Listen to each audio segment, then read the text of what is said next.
After Ryan and Lisa came back for the birth of their baby, my mother-in-law coldly told me to leave. She said her oldest son and his wife would arrive in 5 days and that I should go. I was shocked and confused. "Leave?" I asked. "Yes, we don't need you to act like a mother here anymore. You're not needed. Ryan and his family will stay here. Please leave by tomorrow," she said. I always felt like I wasn't really part of the family since I married. Being treated as less than a wife, I never thought they would ask me to leave. She called me a failure for not being able to have children and told me I should be thankful for what I had. She hinted that seeing my husband was also fed up with me. I'm Patricia Crone. After hearing this, I realized there was no need to pretend everything was okay with my husband if this was all planned without him. My mother-in-law started this, but I don't care about what happens to the house anymore. I hope they realize what they've ignored for so long. I'm 48, living with my husband and his mother near a train station, which makes it easy to get to the city center. My husband, Sean, who is 6 years older and has been promoted recently, wanted a big apartment despite the high rent. Sean, who I met through a friend and married after 3 years despite my inability to have children, has always been kind. He has a son, Ryan, from his previous marriage. Sean asked me to live with his family and son, even though it was a big ask for someone who's never been married before. He said he'd make me happy and not let me suffer. My husband thought we should move to a big apartment where I could have my own space. Ryan, who is turning 8, wouldn't need much looking after because my mother-in-law was there to help. After splitting from his first wife, my husband's parents helped him with taking care of Ryan at their place. Sadly, Sean's dad died in an accident a few years later, and his mom started looking after Ryan full-time. Ryan was shy and didn't look at me much at first, but I thought it was just because he was getting older and maybe felt awkward. I was happy as long as they let me be part of their family. My mother-in-law seemed nice and polite when we first met, right after I got engaged to Sean. She acted so friendly I thought we'd get along well living together. She said she'd keep making meals and Sean often came home late, so it was fine if we didn't eat together. She told me to handle cleaning and laundry, hoping we'd work well together. After we married, I cut down my hours at the pharmacy so I could share in the household chores.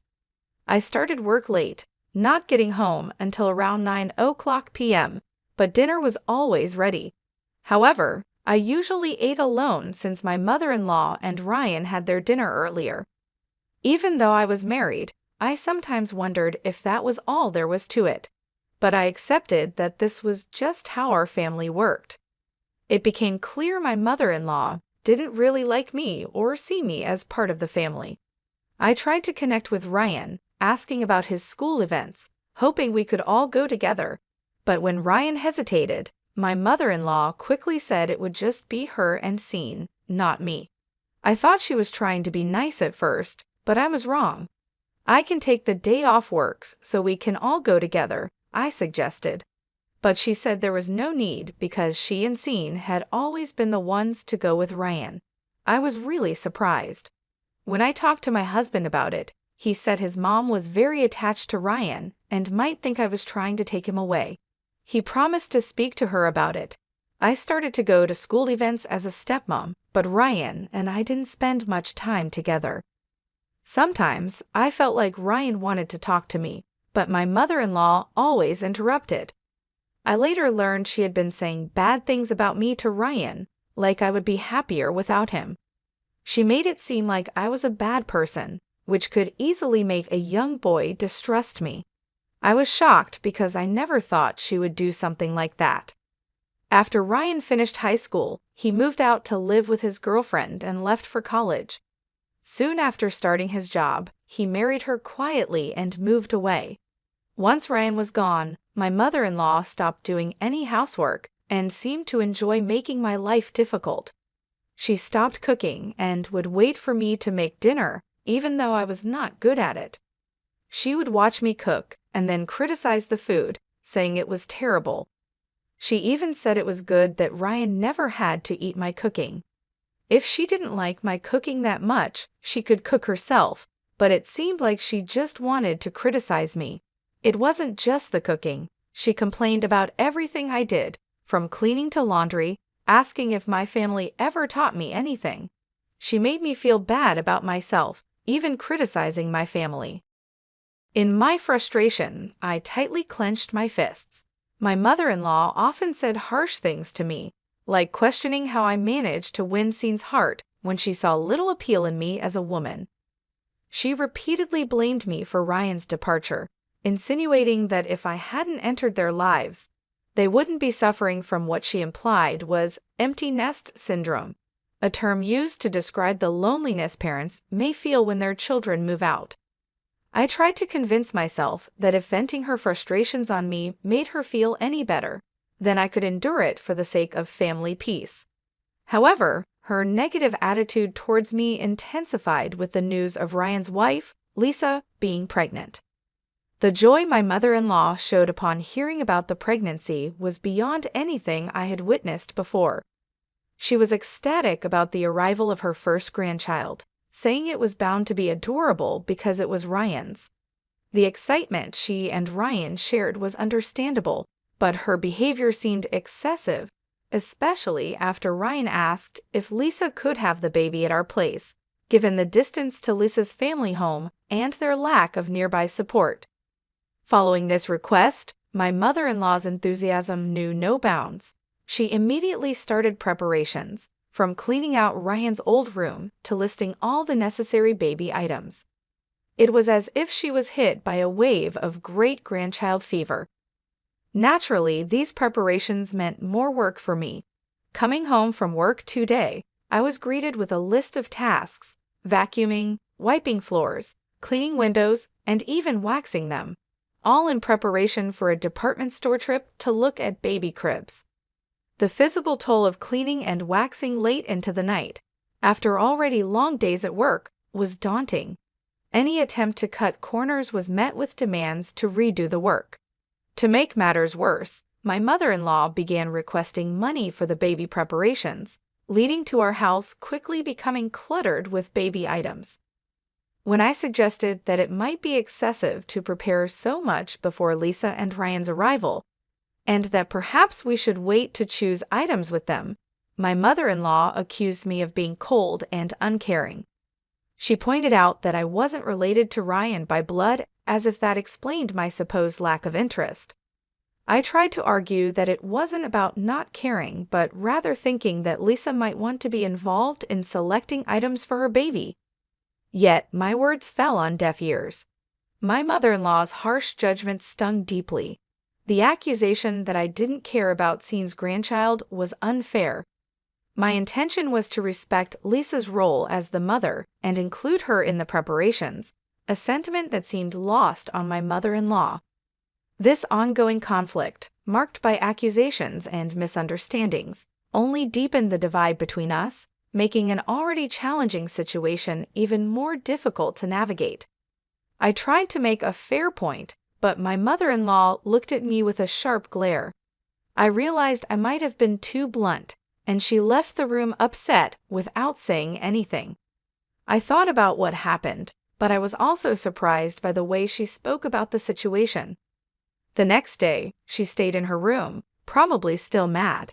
Scene was leaving for a business trip and just shouted his goodbye through her door, telling me not to dampen her excitement about the grandchild since she's been different after Ryan moved out. He reminded me of our financial worries, but when I mentioned we should save money for when Ryan and Lisa arrive, Scene misunderstood, thinking I was criticizing his income.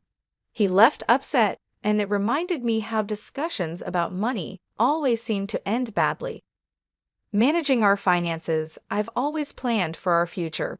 Scene has given me a comfortable life, and he said my part-time job was just for my personal spending. I've saved everything extra, considering it's shared, even though it's in my name. But Scene's salary has decreased over the past 6 years, and with his company struggling, he's not thinking of changing jobs to maintain appearances. Now, I pay the rent while he covers our daily expenses, a fact we hide from my mother-in-law to protect Scene's pride. I came home early one day to apologize to my mother-in-law. She was waiting for me and didn't respond to my apology. Instead, she shocked me with news that Ryan and Lisa were coming back for their baby's birth, and I had to leave in 5 days. Confused and stunned, I didn't know what to say. "I must leave," she confirmed firmly. "Yes, we no longer require another motherly presence. Your role has been redundant for some time. Ryan and his family will be residing here.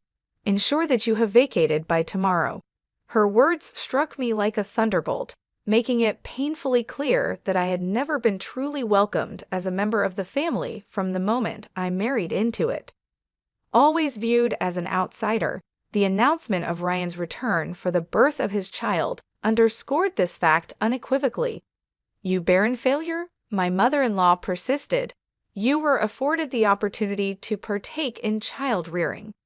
Be appreciative of that. We have no further responsibility towards you. It appears Scene 2 has grown weary of you. Perhaps he's already finding solace with a new companion." Shocked by her insinuations, I swallowed hard. The possibility that my relationship with Scene could be unraveling filled me with dread. Was this a meticulously laid trap I had naively walked into, assuming my husband's fidelity was unshakable? It dawned on me that, up until the previous year, Scene had never been away on overnight business engagements.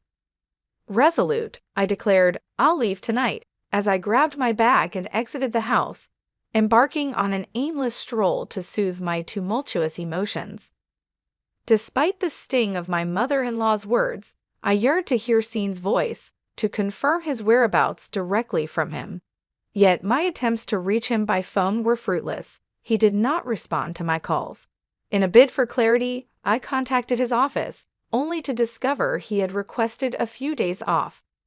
The reality of my mother-in-law's allegations began to weigh heavily on me. Could Scene truly be spending his time away with another woman? As despair enveloped me, tears cascaded down my cheeks.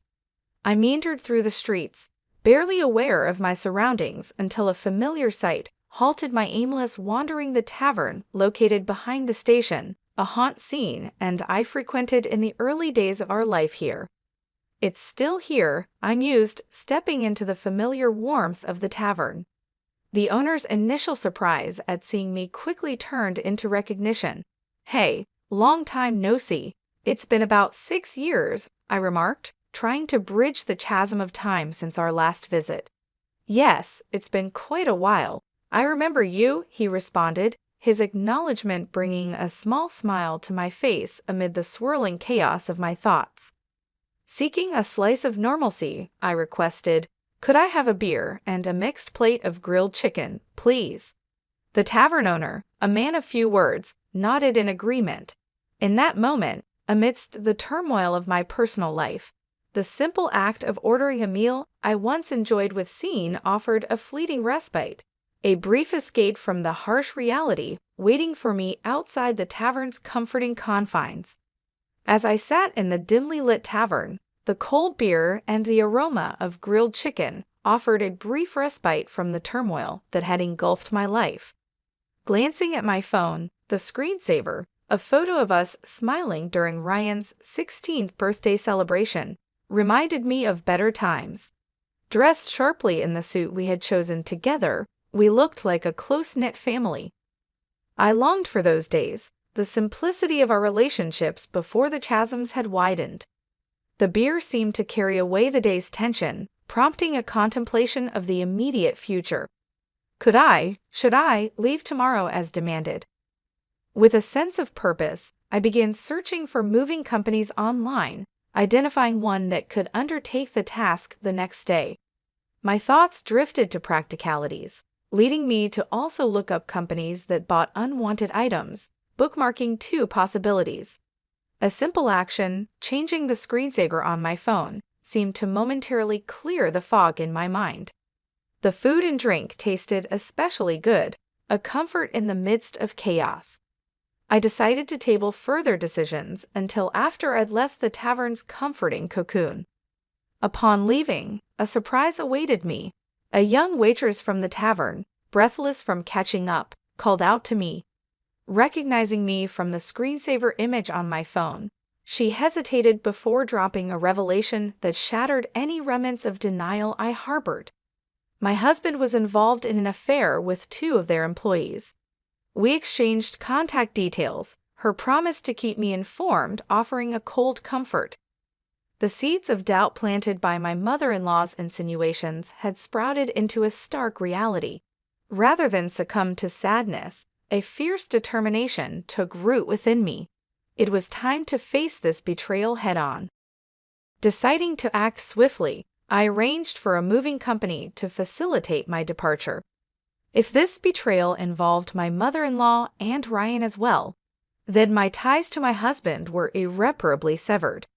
Returning home, I spent the night packing, a physical manifestation of the emotional distance that had grown between us. The moving company was punctual, a small mercy in the whirlwind of change. As they removed my belongings, every item carried a piece of my presence, a presence now being systematically erased. My mother-in-law's panic at the unfolding scene was palpable, yet my resolve was unshakable. I'm taking everything I've bought. Tomorrow, you can start anew, I declared, my voice steady, a hint of mirth suppressed at her evident dismay. Her protests fell on deaf ears as I directed the movers to continue. She complained loudly, but her words were powerless to alter the course of events. The house was stripped bare of my influence, leaving only the baby items and her ancient dresser as silent witnesses to the end of an era. Well then, I bid you farewell, I said, my parting words marking the closure of this chapter of my life. There should be no trace of me left, so enjoy your life with Sean, Ryan, and his family. Leaving her in stunned silence, I placed the keys on the table and exited, the finality of the gesture not lost on me. The movers stored my belongings temporarily, offering a brief pause in the rush of change. I decided to stay with a colleague, a single beacon of stability in the turmoil.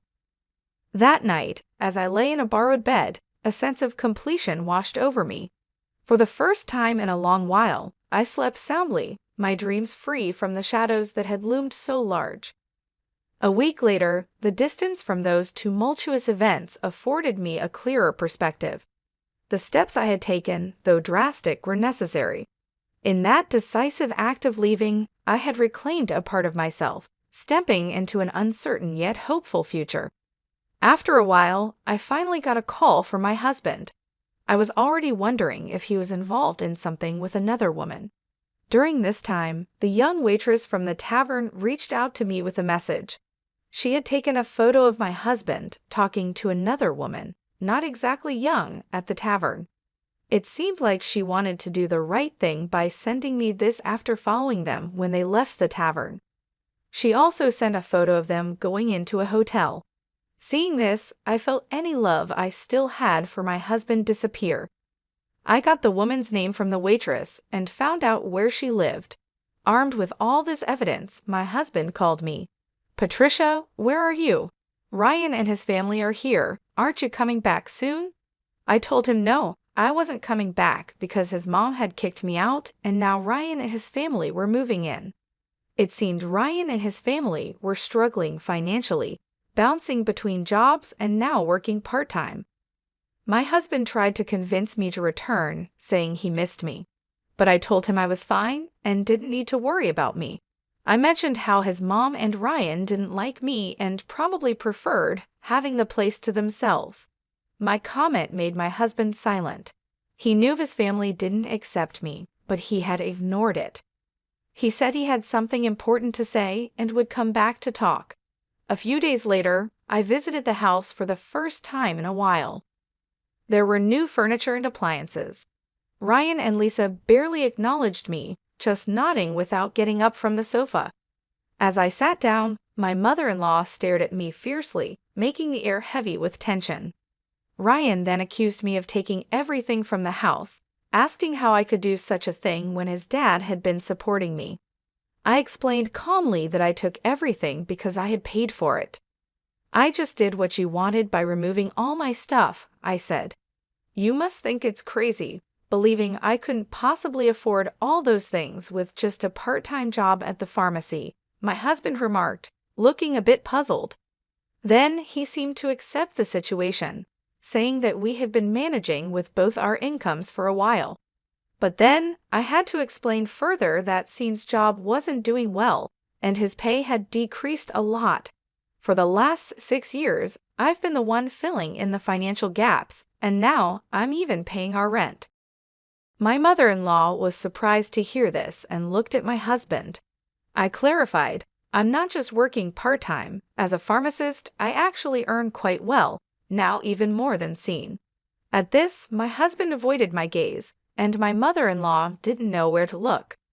I then told Ryan that he would need to start paying the rent if he was going to live here. After all the support you've received, it's time you took care of things, I said.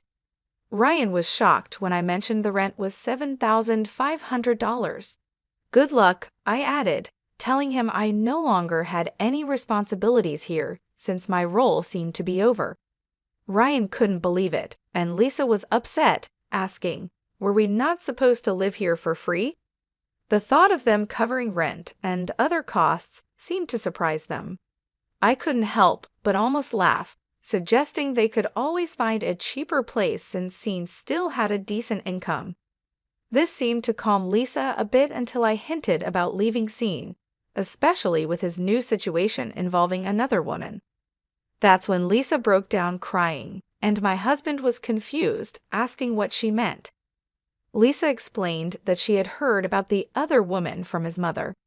It seemed like it was time for me to end my role as a wife as well. My husband seemed to think there was no proof of his affair, unaware that I knew more than he thought, and it hadn't even been 7 days since the whole situation blew up. I decided to leave the house. Mentioning Sandra's name made my husband realize I knew everything.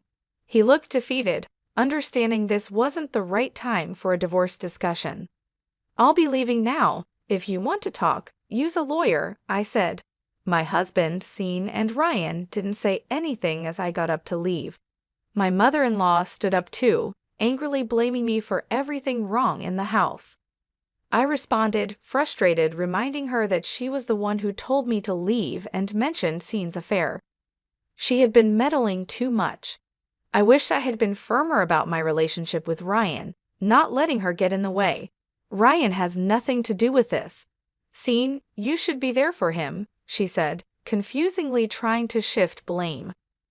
If she hadn't brought Ryan back or hinted at Scene's affair, I would still be supporting Scene and this house. It was always her causing trouble. As I left the room, my mother-in-law was silent and shaking with anger. After that, Scene agreed to the divorce without much resistance. The evidence of his affair was undeniable. They soon started moving out, and Ryan and Lisa returned to their own place, leaving my mother-in-law alone. Scene thought about remarrying, but Sandra, his new partner, was upset about the alimony and didn't want to live with his mother. There were talks of placing my mother-in-law in a care facility, which felt sad considering everything she did for her family. It seemed like everyone was ready to move on without her.